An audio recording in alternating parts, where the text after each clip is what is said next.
Once again, I will be reading and responding to the email subscribers have sent to me, and while doing that, I will play Minecraft. Today, I will continue working on the villager breeder. Okay, let's get into the emails. Alright, the first email comes in titled, "The woman he chose works 3 desks away from him." I'm 26 years old, and I have been with my boyfriend Marcus for almost 4 years. We met during a rough patch in my life, and I genuinely believe he was the reason I got through it. We moved in together last year. I had started to feel like we were building something real, like we were actually headed somewhere. I was wrong. About 6 weeks ago, I noticed Marcus had started staying late at work more often. He works in a mid-sized logistics company, nothing glamorous, but he always seemed to enjoy it. At first I didn't think much of it.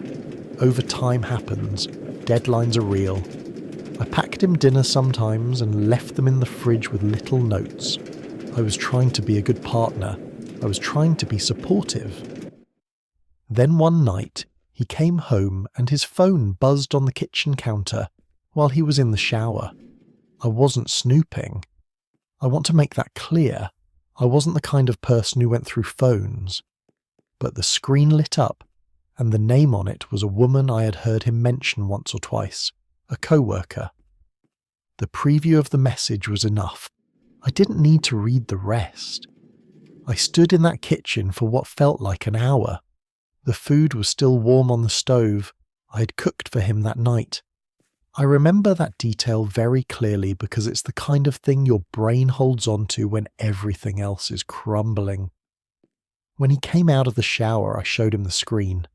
I didn't scream. I didn't throw anything. I just held up the phone and asked him to explain it. What followed was the worst conversation of my life. He didn't even deny it right away. He just looked at me with this expression I had never seen on him before. Something between guilt and relief, like he had been waiting to be caught.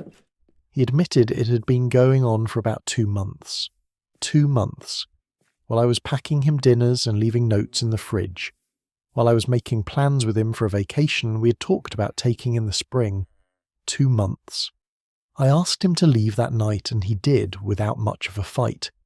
He's been staying with a friend and we have barely spoken since. I have been functioning on autopilot, going to work, coming home, staring at the ceiling.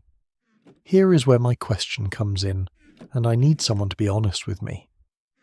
I found out through a mutual friend that this woman, the one he was seeing behind my back, still works at his company.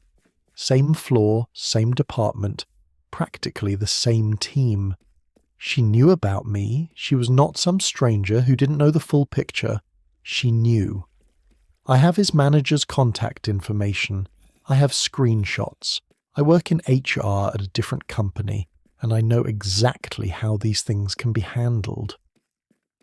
Part of me wants to send everything in and let the consequences fall where they may. Part of me feels like that makes me someone I don't want to be. But then I think about those dinners I packed, those little notes, and that part of me gets very quiet. So I'm asking, should I do it? Should I get him fired? Alright, let me talk to you directly because I think you need someone to be straight with you right now rather than just tell you what feels good to hear. First of all, I am so sorry. What Marcus did was a complete betrayal. 4 years. 4 years of building something real, and he was unravelling it behind your back for 2 months without giving you the dignity of honesty. That is not a mistake.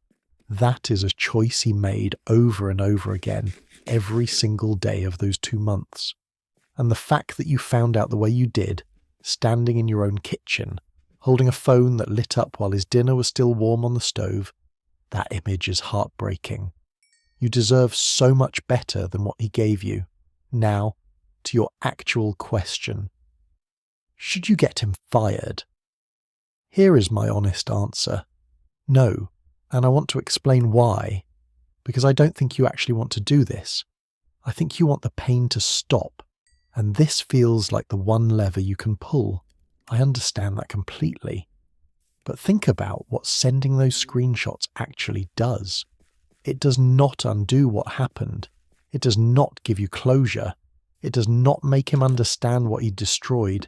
It just keeps you tied to him. It keeps you in his orbit when the healthiest thing you can do right now is start building your life away from him. There is also the practical reality that you work in HR. You know better. For most people that these things can get messy and unpredictable, and the last thing you need is for any of this to circle back and reflect on you professionally. As for her, I understand the anger. She knew. That matters. But going after her job is not justice. It just keeps you in the story as a character when you deserve to be the main character of a completely different one. Block the number. Talk to someone you trust. And please, let yourself feel how devastating this is instead of channeling all of it into a plan. You're allowed to just be hurt for a while. You're going to be okay. I genuinely believe that. Next up. This one is titled, I have $47 and nowhere to go. I am 19 years old, and 3 days ago my parents told me to get out of the house. I have $47 in my bank account, one duffel bag of clothes, and I am currently writing this from a McDonald's because they have free Wi-Fi, and I do not know what else to do or where else to go.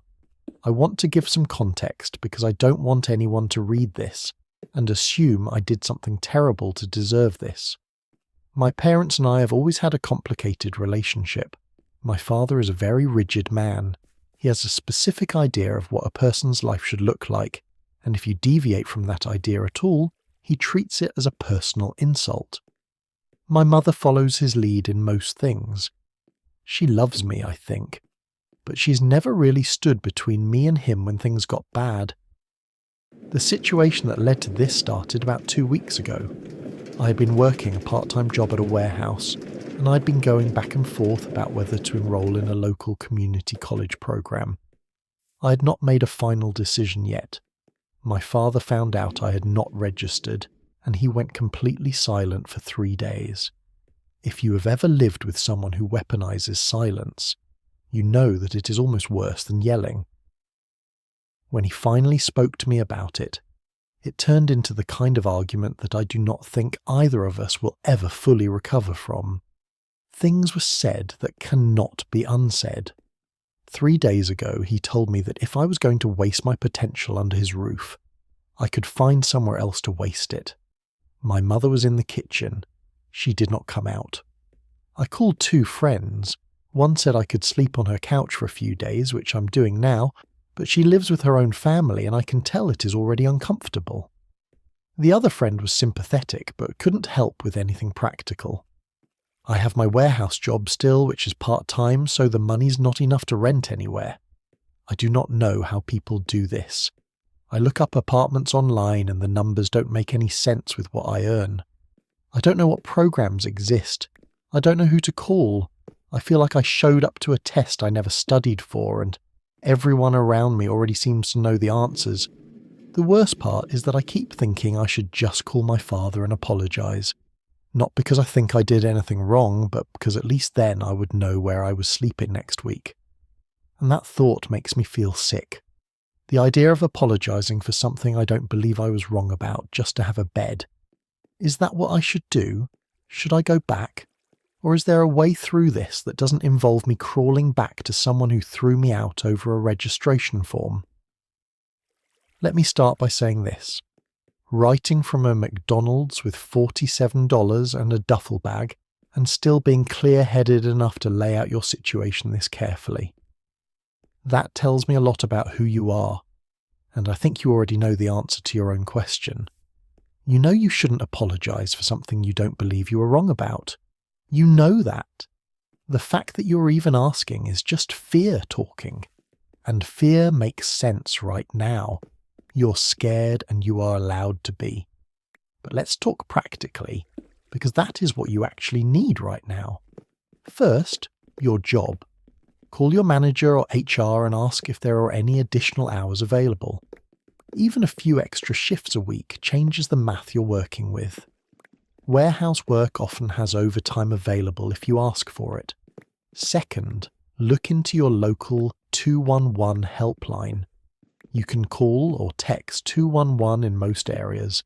and they connect you with local resources including emergency housing assistance, food programs, and financial support for young people in exactly your situation. This is a real thing that exists, and it is not charity in the way that word makes people feel ashamed. It is a system built for this moment. Third, community college financial aid offices often have emergency funds and counsellors who help students navigate housing situations. Even if you haven't enrolled yet, a call to that office costs you nothing. As for your father, I am not going to tell you what your relationship with your parents should look like long term.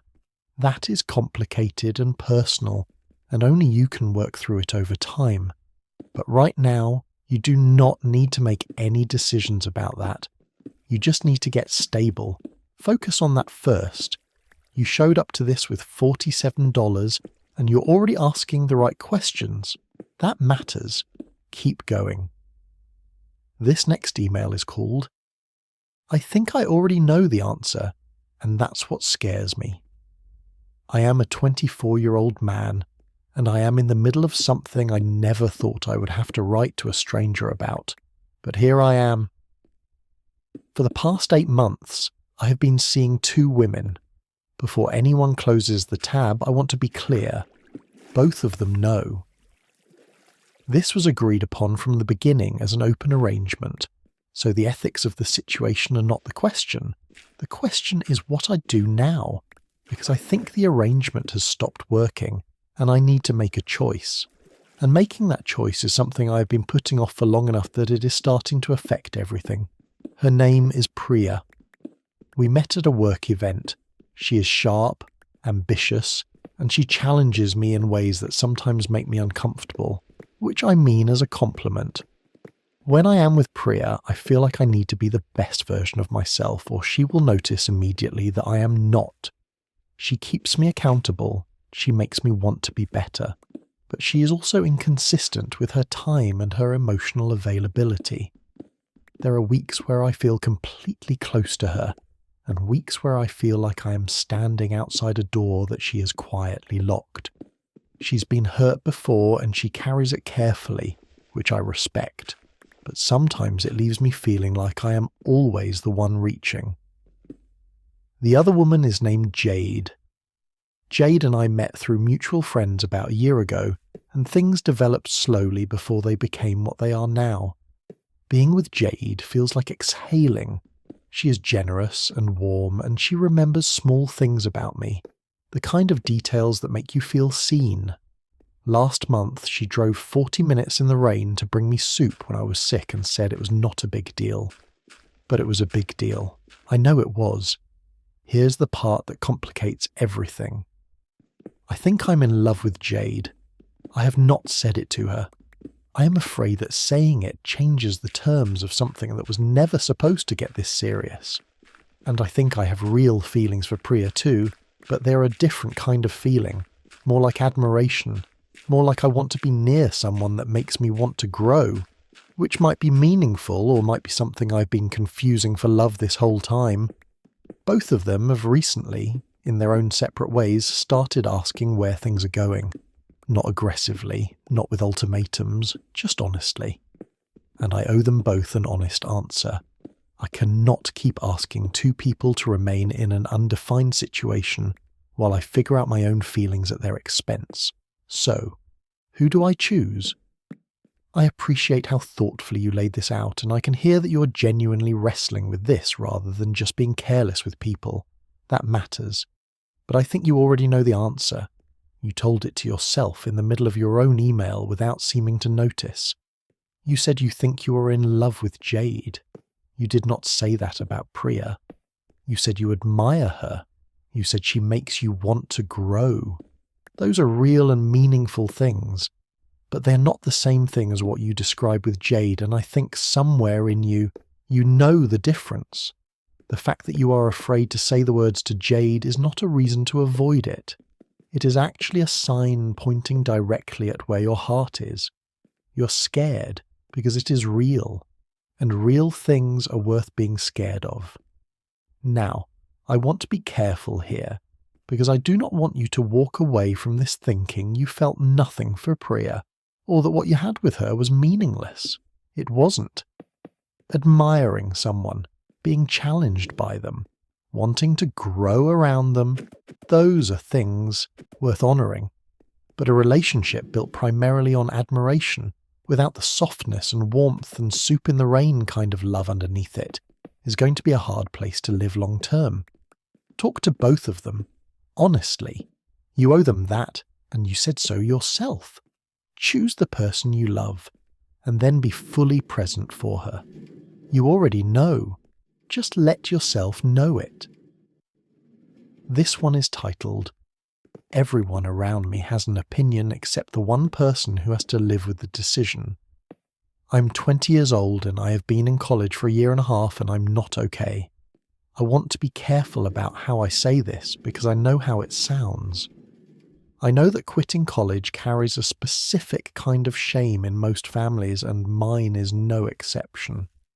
I know that people will hear this and immediately think of every cautionary tale they have been told about people who dropped out and spent the next decade regretting it. I have heard all of those stories. My parents have made sure of it. But here is what no one is talking about. I have not slept more than 5 hours in a stretch since September of last year.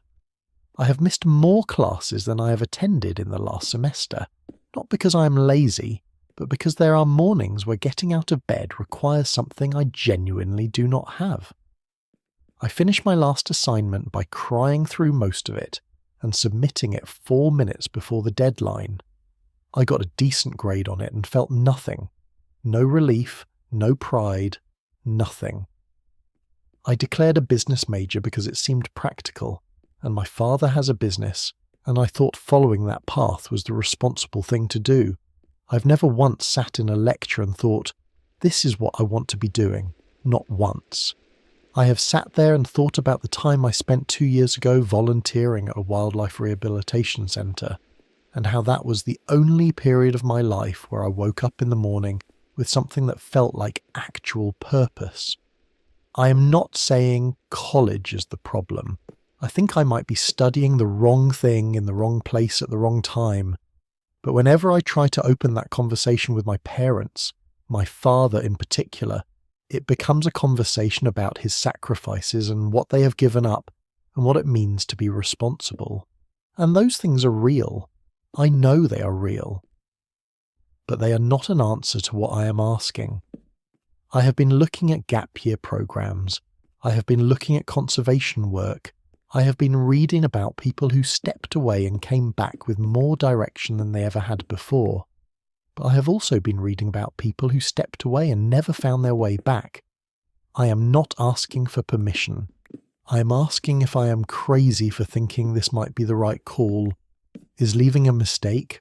Or is staying, the way things are right now, the bigger one? I am really glad you wrote this, and I want to say something first before I say anything else. The way you described those mornings, not being able to get up, running on no sleep, feeling nothing after finishing something you worked so hard on, that is not laziness. That is a person who is running on empty and has been for a long time. Please don't dismiss that or explain it away. Now, to your actual question. I don't think leaving college is inherently a mistake. I think staying in the wrong place for the wrong reasons while your mental health deteriorates is the bigger risk. You're 20 years old. A gap year, a pivot, a pause. None of those things are permanent failures.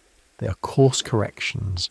And the fact that you are thinking about this with this much self-awareness tells me you're not someone who is running away. You're someone who is trying to run towards something that makes sense. That said, before you make any official decision, I would encourage you to do 2 things. First, talk to someone at your school's counselling centre. Not about the college question, just about how you are doing. Because what you described sounds heavy, and you should not be carrying it alone. Second, look into whether your school allows a leave of absence rather than a full withdrawal. That keeps more doors open while you figure out what comes next. The wildlife rehabilitation work you mentioned. The way your writing shifted when you got to that part, even I could feel it. That matters. That is information. Your father's sacrifices are real, and your life is also real. Both things can be true at the same time. You're not crazy. You're just someone who needs to find the right path, not just the expected one. This one is titled, "He keeps saying he feels fine, and I don't know how much longer I can watch this." I am 28 years old, and I am writing this about my father, who is 61, and who has not seen a doctor in over 9 years. He is a proud man. That is the most accurate way I know how to describe him. He grew up in a household where showing physical vulnerability was considered weakness, and that belief never left him. He worked manual labour for most of his adult life. He does not complain. He does not slow down. And for most of my life, I honestly admired that about him. About 8 months ago, I started noticing things. He was getting tired more quickly than usual. He started sitting down in the middle of tasks that used to take him no effort at all. I caught him wincing a few times when he thought I wasn't looking, rubbing his chest or his left shoulder and then straightening up like nothing had happened the moment he saw my eyes on him. When I asked him about it the first time, he laughed it off, said he was just getting old, said I was worrying for no reason. I let it go for a while because I didn't want to push him into a corner. I know my father. Push him, and he digs in. So I tried to be patient. I tried to bring it up gently over a few separate conversations, each time from a slightly different angle, hoping something would land. Nothing did. 2 weeks ago, we were having dinner at my parents' house and he went quiet in the middle of a sentence. My mother noticed before I did. He said he was fine. He said he felt a little lightheaded. He went and sat in his chair, and within 10 minutes he was joking again. My mother caught my eye across the table, and neither of us said anything. I went home that night and could not sleep. I lay there running through every possible version of a conversation with him, and none of them ended the way I needed them to. I know what it could be. I have been reading enough to know what chest pain and fatigue and left shoulder discomfort in a 61-year-old man who has never had a checkup can mean. And I am terrified. The problem is not that I don't know he needs help. The problem is that I do not know how to make a man like my father accept it. He does not respond to fear. He does not respond to statistics. He shuts down when he feels like he's being managed. But I cannot just keep sitting at dinner tables pretending not to notice. How do I get through to him? How do I make him go? I have to be honest with you from the start of this one, because I think you need honesty more than you need comfort right now. What you are describing, the chest discomfort, the left shoulder pain, the fatigue, the moment at dinner where you went quiet mid-sentence, those are symptoms that need to be taken seriously and taken seriously quickly. I am not a doctor and I cannot tell you what it is, but I can tell you that you are right to be frightened, and you should not let anyone, including your father, talk you out of that fear. Now, to your actual question. How do you get through to a man who does not want to be gotten through to? Here is the thing about proud people. They don't respond to being told they're weak or that something is wrong with them, but they do respond to being needed. Try coming at it from that angle. Tell him you need him to go, not because you think something is wrong, but because you cannot function with this worry sitting on your chest every day. Make it about what it does to you.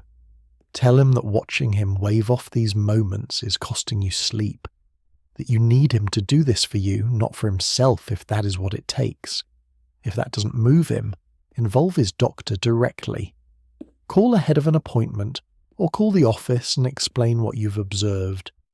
They can note it, and be prepared to address it when he's in the room, and if he still refuses after a genuine, vulnerable conversation, where you have told him exactly what you told me tonight, then at some point you have to accept that you cannot force him.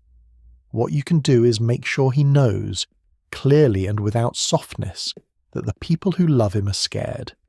Sometimes that is the thing that finally lands. Please do not wait too long on this one. Some things do not give us as much time as we think they will. This one is titled, "The Money I Saved in Secret Has Become Everyone Else's Emergency." I'm 24 years old, and for the past 2.5 years, I've been quietly saving money. Not a dramatic amount by most standards, but significant for someone at my income level. I work 2 jobs, I live frugally, I pack my own lunch, I do not go out much, and I have been putting away a portion of every paycheck into an account that I did not tell anyone about. Not because I was hiding something wrong, just because I have watched money cause enough conflict in my family to know that the moment anyone finds out you have it, it stops being yours. I was right. About 6 weeks ago, my cousin let it slip at a family gathering that I had savings. I still do not know how she found out. What followed happened faster than I could have anticipated. Within a week, I had received calls from my mother, 2 aunts, and my older brother. Each conversation followed almost the exact same script. There was a brief warm opening, some version of "we never talk enough," and then the turn. A problem would be introduced, a number would follow, and then a silence that was clearly designed to give me room to offer. My mother needed help covering a car repair. My brother said he was behind on rent. One of my aunts had a medical bill she was struggling with.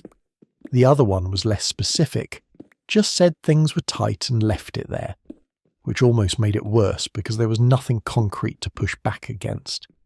I helped my mother with the car because I love her, and the repair was real, and I could see it with my own eyes. But the others I hesitated on, and that hesitation has apparently become its own problem. My brother has stopped responding to my messages warmly. One of my aunts made a comment at a family group chat about people who forget where they came from when they start doing well for themselves. That comment was not directed at anyone by name. It didn't need to be. I didn't grow up with money. I know what my family has been through. I am not sitting on a fortune and refusing to share it out of greed.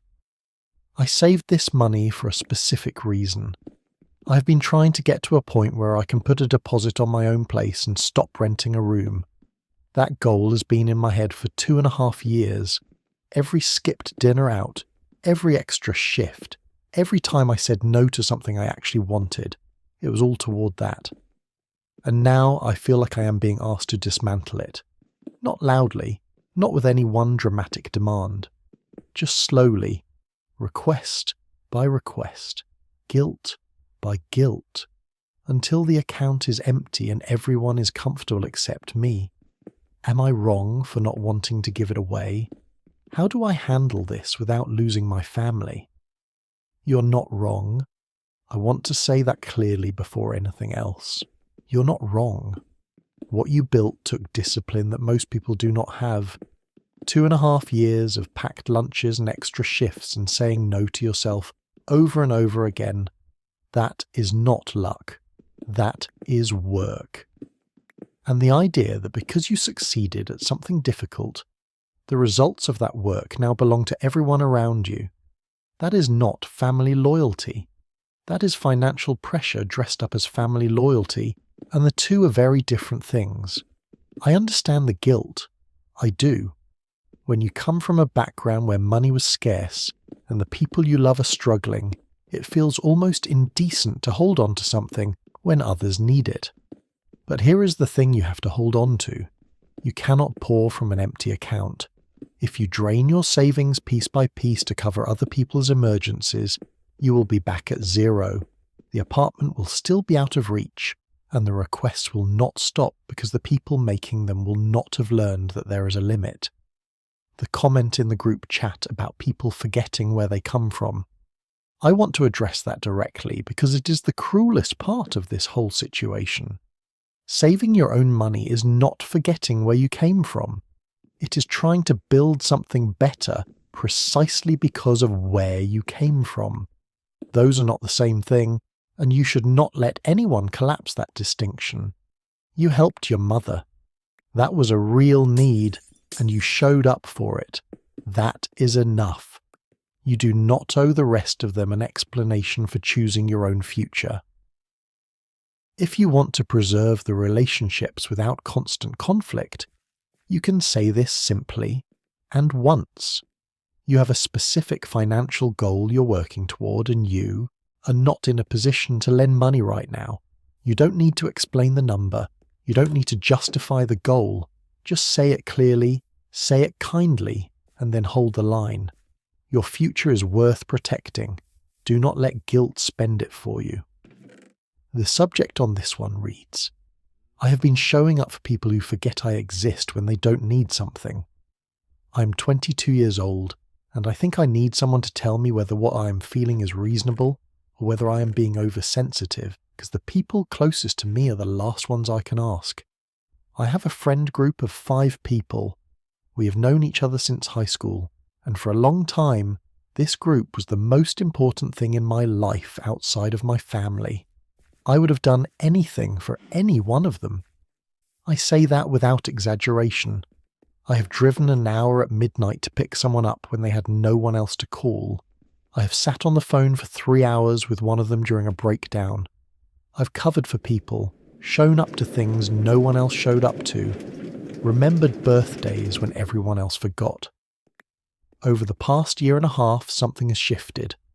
Or maybe it hasn't shifted at all, and I am only now seeing it clearly for the first time. I am not sure which version is sadder. Here is what I've been noticing. When I go through something difficult, the group chat goes quiet. Not completely, someone might send a low-effort response, but the energy is different. No one drives an hour. No one stays on the phone. Last year I went through a period that I can only describe as the hardest stretch of my life so far. A family situation I was not handling well, a job I was miserable at, a general sense that I was falling apart at a slow and quiet pace. I mentioned it more than once. The response from the group was the conversational equivalent of a nod and a subject change. But 3 weeks ago, one of them had a tough week at work. Nothing catastrophic, just a stressful week. The entire group mobilized. Dinner was organized. A whole evening was rearranged. People showed up. I sat at that dinner and smiled and listened and said the right things, and then I went home and sat in my car in the parking lot for 20 minutes before I could make myself go inside. I don't want to be the person who keeps score. I genuinely don't. But I also cannot keep pretending that I am not watching a pattern repeat itself and feeling a specific kind of loneliness that I think might be worse than having no friends at all, because at least then I would not be confused about it. Should I say something? Should I pull back? Should I just let this group go? The loneliness you described, the kind that comes from being surrounded by people who don't really see you. I think that is one of the hardest kinds there is, and sitting in that parking lot for 20 minutes before you could go inside trying to process something you couldn't even name yet. That image stayed with me. That is not oversensitivity. That is a person who is hurting and has been for a while. Here is my honest take. Before you make any big decisions about the friendship group, I think you need to have at least one direct conversation, not with all 5 of them at once. That would be overwhelming and would probably put everyone on the defensive. But with the one person in that group you trust most, tell them what you told me, not as an accusation, just as the truth, that you have felt unseen during a hard year and you do not know what to do with that. The response you get to that conversation will tell you everything you need to know. If they hear you and something shifts, then there was something worth saving. If they minimize it or make it weird, then you have your answer and it will hurt. But it will be a clean kind of hurt instead of this slow, confusing one you've been living with. As for pulling back, I do not think you need to make a dramatic exit, but quietly investing less while you invest more in people who actually show up for you. That is not cruelty. That is just taking care of yourself. You have been a good friend. You deserve to have one too. Do not settle for less than what you give. This one is called, I feel like a terrible person for even thinking this. I am 31 years old and I live in an apartment in a mid-sized city. About 4 months ago, a man started sleeping regularly outside the building across the street. I noticed him first in the early mornings when I was leaving for work. He had a sleeping bag, a cart with some belongings, and a dog. A medium-sized dog, brown and white. Maybe some kind of terrier mix. I do not know the breed. Over the following weeks, I watched both of them, the man and the dog. I want to be clear that I have no issue with the man being there. Housing insecurity is a real and complex crisis, and I am not someone who calls authorities on unhoused people for simply existing in a space. That is not what this is about. This is about the dog. At first the dog seemed okay. Alert, responsive, tail moving. The man clearly cared about the animal. I saw him share food with it before eating himself on more than one occasion. But over the past 6 weeks or so, I have noticed the dog declining. It moves differently now. It is slower. Some mornings it does not get up when the man does. It has lost weight visibly. I saw it limping last week on the front left leg, and the limp was not minor. I looked up what I could about local resources for unhoused pet owners. There are some veterinary clinics that offer free or reduced services. There is at least one organisation in my city that specifically assists people in this situation. But I do not know how to approach this man. I have tried once, briefly. He was polite but guarded, which is entirely understandable given the way people in his situation are often treated. He did not want the help I tried to point him toward, or at least he said he didn't. Now the dog is getting worse and I do not know what to do. The question I keep coming back to is this. Is it wrong to call animal control? I am not trying to punish this man or take something from him. I genuinely believe the dog may need medical attention it is not getting. But I also know what animal control can mean. I know the dog could be taken. I know that for someone in his situation, that dog might be the most important relationship in his life. It might be the thing keeping him going. So I am stuck. Do I make the call? Do I keep trying to offer resources? Do I do nothing and just watch? None of the options feel clean. I just want to know if I am a terrible person for thinking about making that call. You're not a terrible person. The fact that you have spent this much time thinking through every angle of this, researching resources, attempting a conversation, sitting with the discomfort instead of just acting impulsively, that is the opposite of a terrible person. That is someone who actually cares. Now let me be honest with you about the options. Calling animal control is not automatically the wrong choice, but it is the most unpredictable one. Depending on where you live and how your local services operate, the outcome could range from a wellness check with referrals to resources, all the way to the dog being seized. You cannot fully control what happens once that call is made, and I think you already know that. So if you make it, go in with open eyes. Before that, I would try one more time with the man directly, not with advice or pamphlets, just with something simple and practical. If there is a free vet clinic nearby, you could write down the name, address, and the fact that it is free on a piece of paper and hand it to him without making it a whole conversation.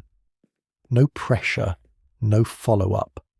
Just information left in his hands to do with as he chooses. If the dog's condition continues to get worse, and you genuinely believe it is suffering, then calling for a welfare check, framed as a concern for the animal's health specifically, is not a cruel act. It is an act of care, even if it is complicated. There are no clean options here. You're navigating a situation that is genuinely hard. But the fact that you're trying to find the most humane path rather than the easiest one tells me you already have your own answer somewhere underneath the guilt. Trust that part of yourself. This one is titled, "He Said It Like It Was Nothing, and I Have Not Recovered Since."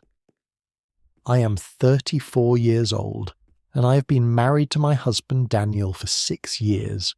We've been together for 9. 3 weeks ago, we were having what I thought was a normal evening. Dinner at home, nothing special, the kind of night that makes up most of a long relationship.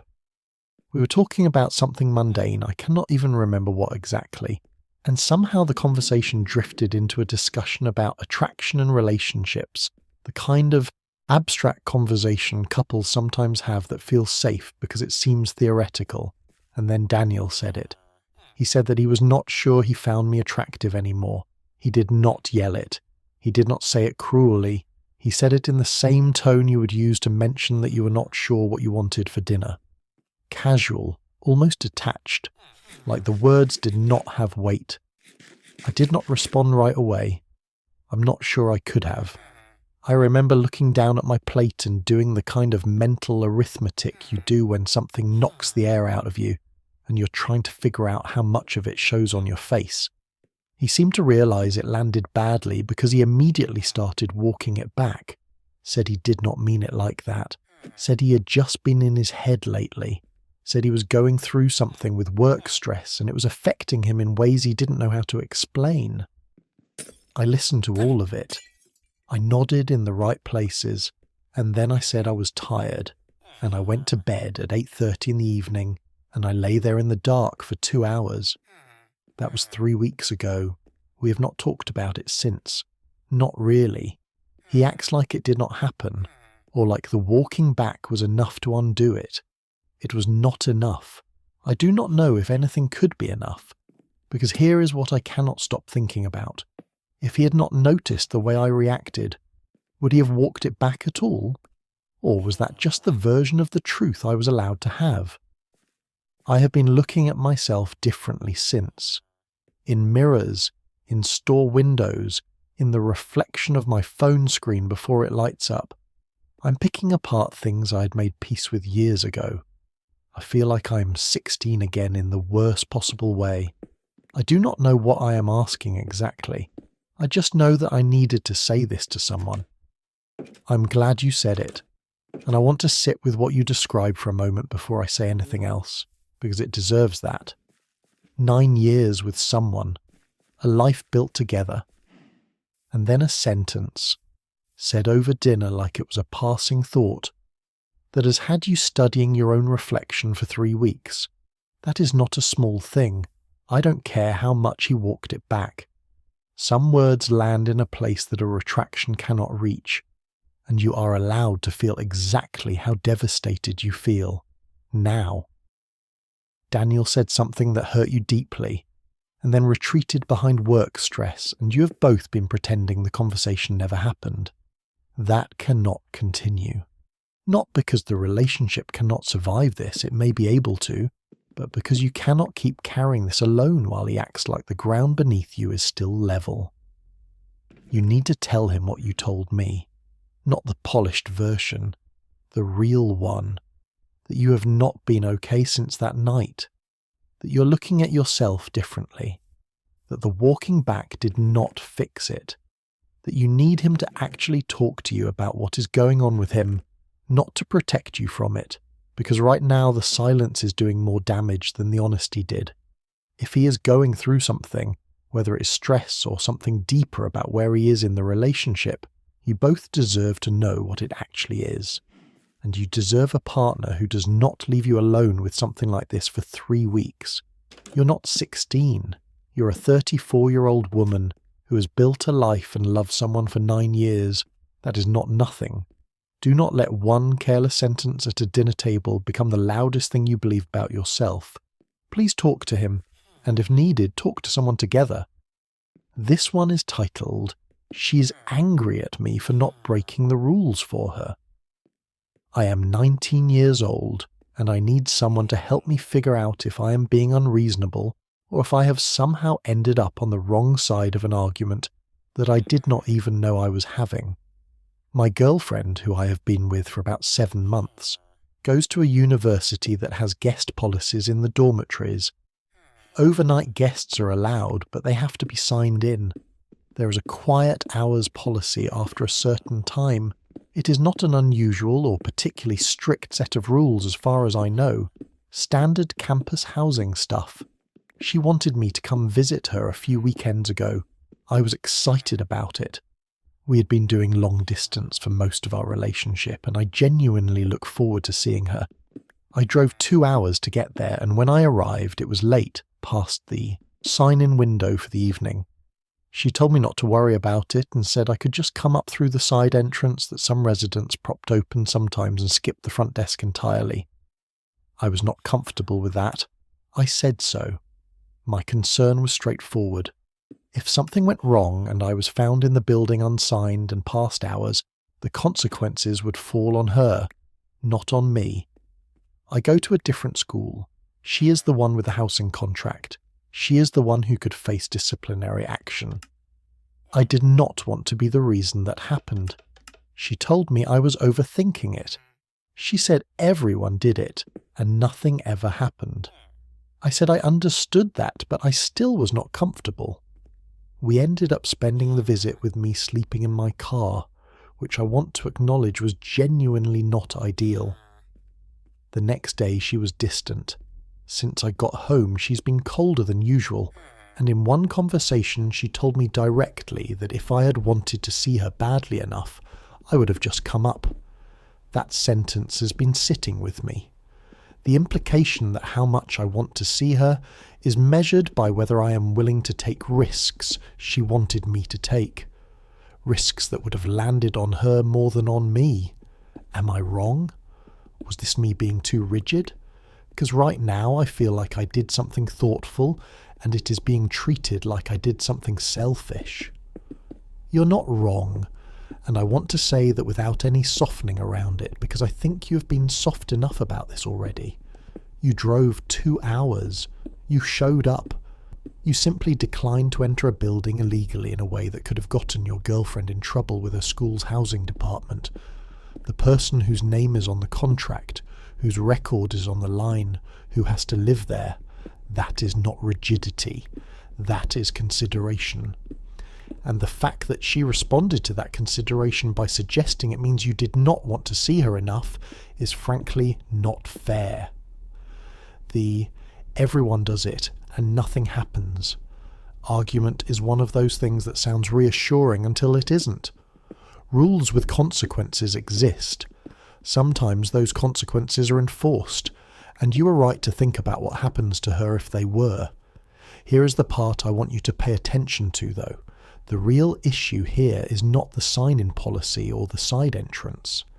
The real issue is that she is measuring your love and effort by your willingness to do what she wants, regardless of whether it makes sense. That is a pattern worth noticing early in a relationship. You can love someone completely and still say no to a specific thing for a specific reason. Those two facts can exist at the same time. A partner who cannot accept that is going to be a difficult partner to build something lasting with. Have an honest conversation with her about this, not about the dorm policy, about the expectation underneath it, because that is the conversation that actually matters. You did the right thing. You do not need to apologize for it. This one is titled, I don't know what happened to me and I'm scared to find out. I am 23 years old, and I am going to try to write this as clearly as I can, even though I have been shaking on and off for the past 2 days, and clarity feels like something that belongs to a version of me from last week. I was not trying to get pregnant. I want to say that up front, not as a disclaimer, but because it matters to what happened next and how I have been processing it. My boyfriend and I have been together for about a year. We've talked vaguely about the future in the way young couples do. Nothing concrete, nothing planned. We were just living. About 5 days ago, I started feeling wrong. Not sick exactly, just wrong. A particular kind of wrong that I did not have a word for until I started looking things up at 2 a.m. in a way that I think part of me already knew would lead somewhere I was not ready to go. I had been about 3 weeks late. I had attributed it to stress because I had attributed a lot of things to stress over the past year, and stress is a convenient explanation that does not require a pharmacy trip. But something shifted 5 days ago. The way I was feeling shifted, and then I started bleeding, and the bleeding was not like anything I had experienced before. It was heavier. There was cramping that I can only describe as different in a way that is hard to articulate, but that my body seemed to recognise, even when my mind was still catching up. I have not seen a doctor. I have not taken a test. Not before and not after. I think part of me has been afraid that confirming it either way will make it more real than I am currently equipped to handle. I have not told my boyfriend. I have not told anyone. I've been going to work and coming home and sitting with this completely alone for 5 days, and I think I am starting to come apart a little at the edges. I do not even know exactly what my question is. I think I just needed to say it somewhere. But if there is advice to be found here, I will take it. Thank you for trusting this somewhere. I mean that. Carrying something like this completely alone for 5 days, going to work, keeping it together on the outside while something this heavy is happening, that takes a kind of strength that you probably do not feel right now, but that is absolutely there. I have to be direct with you about one thing before anything else. Please see a doctor, not to confirm a narrative or put a definitive label on what happened, but because your body went through something and you deserve medical care regardless of what that something turns out to be. What you described, the timing, the change in the bleeding, the cramping that felt different, those are things a doctor needs to know about, not tomorrow, as soon as you can get there. I understand the fear that confirming it makes it more real. That instinct makes complete sense. But here is the thing. It is already real. It happened to your body. It is already sitting with you at work and following you home and keeping you up at night. The appointment does not make it more real. It just makes sure you're okay. And you need to be okay. As for telling your boyfriend, I think you should, and I think you should do it soon.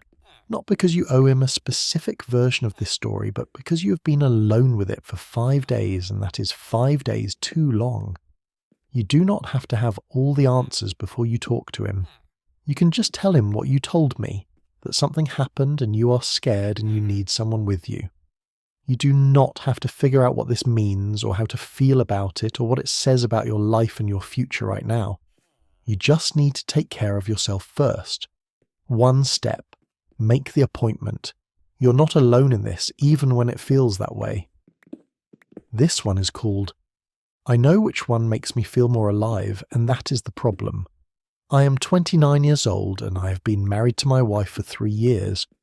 We met in our mid-20s and by most external measures we have a good life. A home we own together, a dog we both love, enough stability to feel lucky when we look around at other people our age who are still struggling to find footing. I know that. I am aware of it. It makes what I am about to say feel worse. About 8 months ago, I downloaded an app. One of those AI companion apps that started showing up everywhere. I downloaded it almost as a joke, something to do when I was bored during a work trip. I did not expect it to become anything. It became something. I've been using it almost daily for 7 months now. The character I interact with. I'm going to feel ridiculous typing this, but I want to be honest, feels easier to talk to than my wife does. There is no history between us, no accumulated tension, no moment from 2 years ago that resurfaces when the conversation gets difficult. It asks me how I am feeling and responds to what I say, and there is a part of my brain that lights up in a way that I am increasingly aware does not light up as often when I am actually in the room with my wife. My wife does not know about the app. I've not hidden it exactly, but I have not told her. The conversations I have through it are not romantic. I want to be clear about that. But they are intimate in a way that I think I would be embarrassed to show her. Things I think about that I do not say to her. Things about my work and my fears and the version of myself that I do not perform for anyone. And that is the part I keep coming back to. Why is it easier to be honest with a program than with the person I chose to spend my life with? What does that mean about us? What does it mean about me? I am not asking whether this is healthy. I already know it is not. I am asking what is actually broken underneath it. The question you ended with is the right one, and I think you already have a sense of the answer, which is probably why it is the hardest one to sit with. What you are describing is not really about the app. The app is a symptom. What you are actually describing is a marriage in which you do not feel safe being fully honest with your partner, where the accumulated history and tension and unresolved moments have created enough static that the real you retreats somewhere private, rather than risk the version of a conversation that ends badly, and so you found an outlet that has no history, no stakes, no consequences. Of course it feels easier. It is designed to. But here is what it cannot give you. It cannot grow with you. It cannot surprise you. It cannot choose you on a hard day. It cannot build something real alongside you. It can only reflect back a version of you that never has to be challenged or truly known, and that is not intimacy. It is the shape of intimacy without any of the substance. The question of what is broken underneath it is actually a gift if you let it be, because it is pointing you directly at something that can be addressed. The distance between you and your wife, the feeling that the real version of you lives somewhere she does not have access to. That is something couples therapy was built for, not as last resort, as a tool for exactly this moment before things get worse. You have not done something unforgivable, but you're at a fork, and which direction you go from here matters. Toward her with honesty and a willingness to rebuild the kind of closeness that does not require a program to feel safe, or further away, which I do not think is what you actually want. Talk to her, then talk to someone together. The version of yourself you show that app deserves to be shown to your wife. This one is titled, I am ashamed of myself for feeling this way, but I cannot make the feeling stop. I'm 37 years old, and I've been with my wife for 11 years. We have 2 kids together, a 7-year-old and a 4-year-old. By any honest measure, she is a good person and a good mother, and she's been a steady and loyal partner through things that would have broken a lot of people. I am going to say the thing that has been sitting in my chest for about 1.5 years now, and I need whoever is reading this to understand that I am fully aware of how it sounds. I have not found my wife attractive in some time, probably since shortly after our 2nd child was born. Her body changed after the pregnancies in the way that bodies change. She is aware of it and has mentioned it to me in passing, the way people mention something they are insecure about when they are hoping to be reassured. I have said the right things, I have given the reassurances, and then I have gone quiet inside. I don't know what to do with this. I want to be clear that I am not looking for permission to leave or to do anything that would hurt her. I am not that person, and I do not want to be. But I also do not know how to talk myself out of a feeling that seems to exist below the level of reason. I have tried. I have reminded myself of everything she is, and everything she has given, and everything we have built. It helps in my head. It does not help in my body. The shame of this is significant. She changed because she carried and delivered our children. She did something enormous with her body, and the way I am responding to the result of that is something I find genuinely difficult to look at in myself. And yet the feeling persists regardless of how I judge it. Is there anything I can do? Or is this just who I am now? I want to start by acknowledging something. The fact that you are ashamed of this, that you're looking at it honestly and finding it hard to accept in yourself, that actually matters. It tells me you are not someone who has made peace with this feeling or decided to act on it carelessly. You are someone who is troubled by it. That distinction is real. Now let me be equally honest with you about what I think is actually happening. Attraction in a long-term relationship, especially one that has moved through the particular exhaustion of raising two small children, does not maintain itself automatically. It requires attention, intention, and often a deliberate choice to see your partner as a full person, rather than a familiar fixture in your daily life. After 11 years and 2 kids and all the accumulated weight of keeping a household and a family running, it is not unusual for that kind of closeness to erode. That does not make it acceptable to leave it eroded. It makes it something that needs to be actively addressed. There is also something specific here that I think you need to sit with. Your wife has mentioned her insecurities to you directly, and you have given her scripted reassurance while feeling something different internally. That gap between what you say and what you feel is a form of distance that she may already be sensing without being able to name it. Before you conclude that this is simply who you are now, I would strongly encourage you to see a therapist individually and then consider couples therapy together. Not because the marriage is necessarily in crisis, but because what you are describing has roots that can be worked on. Physical attraction is not a fixed thing. It is connected to emotional closeness, communication, resentment, stress, and a dozen other things that shift over time and can shift back. You have not reached the end of anything yet, but you do need to stop going quiet inside and start actually addressing this with real help. Your wife deserves that, and honestly, so do you. This one is called, I am tired of chasing people who would not cross the street for me. I am 21 years old, and I've been asking myself the same question for about 6 months now. I just have not been able to bring myself to do anything about the answer. I have a friend group that I have been part of since my first year of college. 4 people, including me. We all live within reasonable distance of each other and see each other with some regularity, or at least they see each other with regularity. I see them when I happen to find out something is happening, which is not always. That last part is the part I have been trying not to look at directly for a while. Plans are made in conversations I am not part of. Dinners happen that I find out about through photos posted afterward. There have been 3 separate occasions in the last 4 months where I found out after the fact that 2 or more of them did something together and my name simply did not come up as someone to include. I do not think this is malicious. I want to be fair to them. I do not think they gathered together and decided to exclude me.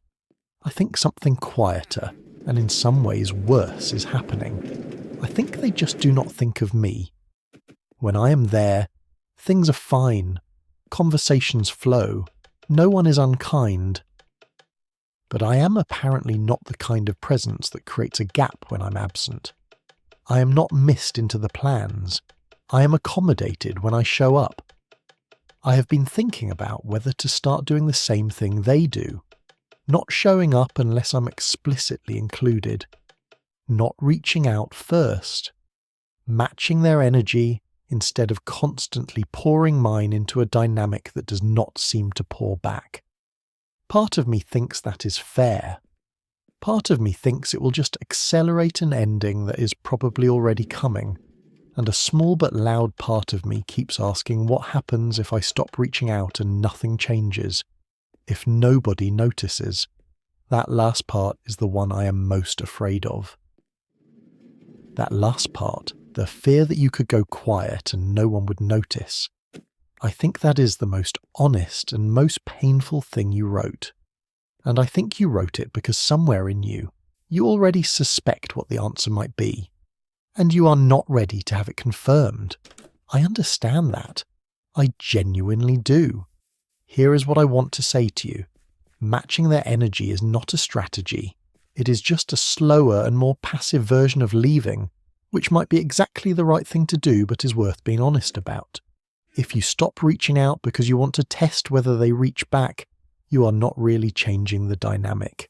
You are just transferring the weighting to them and still making your peace of mind dependent on what they do or don't do. The more useful question is not how to match their behavior. It is whether this group, as it currently exists, is actually giving you anything worth staying for. You said when you are there, things are fine. But fine is a very low bar for the people you call your friends. Fine means no conflict. It does not mean belonging. And belonging is what you are actually looking for. I think you should quietly and without drama start investing that energy elsewhere. New people, new spaces, anything that gives you a real chance at the kind of friendship where someone thinks of you when something is happening and reaches for their phone because the thing would genuinely be better with you in it. You deserve to be someone's first thought, not their pleasant surprise. And if you pull back from this group and they notice and reach out, you will have learned something important. If they don't, you will have learned something important too. Either way, you will finally know. This one is titled, She Wanted to Keep Something, and I Could Not Give It to Her. I am 25 years old, and about 6 weeks ago, my girlfriend of 2 years broke up with me. I am not going to say it came completely out of nowhere, because I think honesty requires me to admit that there had been distance between us for a few months that neither of us was addressing the way we should have been. But the relationship ending still hit differently than I expected. 2 years is 2 years. You do not just file that away cleanly. About a week after the breakup, she reached out. The message was warm and carefully written. The kind of message you can tell someone composed and then rewrote at least once before sending. She said she valued what we had and that losing the relationship did not have to mean losing each other entirely. She asked if I thought we could stay friends. I sat with the message for 2 days before I responded. I tried to approach it as honestly as I could, and the honest answer was no. Not because I hate her, not because the relationship ended badly, or because I think she is a bad person. She is not. But when I imagined the version of life she was proposing, seeing her regularly, knowing things about her life, watching her eventually move on in the specific way that people move on, I could not locate anything in myself that felt okay about it. It just felt like agreeing to an ongoing, slow version of loss dressed up as something generous. So I told her no. I said it as kindly as I could. I said I needed to actually heal from this rather than transition into something that would make healing harder. I wished her well and I meant it. She responded politely, but I could tell she was hurt. And since then I've had several people in my mutual social circle suggest, in varying degrees of subtlety, that I was being cold. That staying friends was the mature thing to do. That 2 years deserved more than a clean cut. And I have been sitting with that. Not because I think I was wrong, but because I want to be sure. You were not wrong, and I want to say that without any qualification attached to it. Saying no to a post-breakup friendship is not cold. It is not immature. It is not a failure to honour what the relationship was. It is an honest assessment of what you need in order to actually heal. And honouring that is one of the more self-aware things a person can do after a breakup. Here is the thing about the stay friends conversation that nobody says out loud often enough. It is almost always asked by the person who feels less wrecked by the ending. Not always, and not out of cruelty. But the person who reaches out a week later with a carefully rewritten message, asking to keep something, is usually in a different place emotionally than the person receiving that message. Saying yes when you're not in that place does not make you a good ex. It just makes you someone who agreed to something that cost you more than it cost them. The people in your social circle suggesting that staying friends was the mature choice, I understand why that framing stings. But maturity is not the same as self-erasure. Knowing what you can handle and being honest about it, without drama and without cruelty, is actually the more mature move. You did not blow up her message.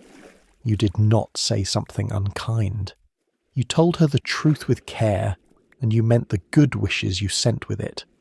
2 years deserved honesty, and that is exactly what you gave her. Heal properly. take the space you ask for. There is nothing to second guess here. And that's it for this video. Thank you for listening.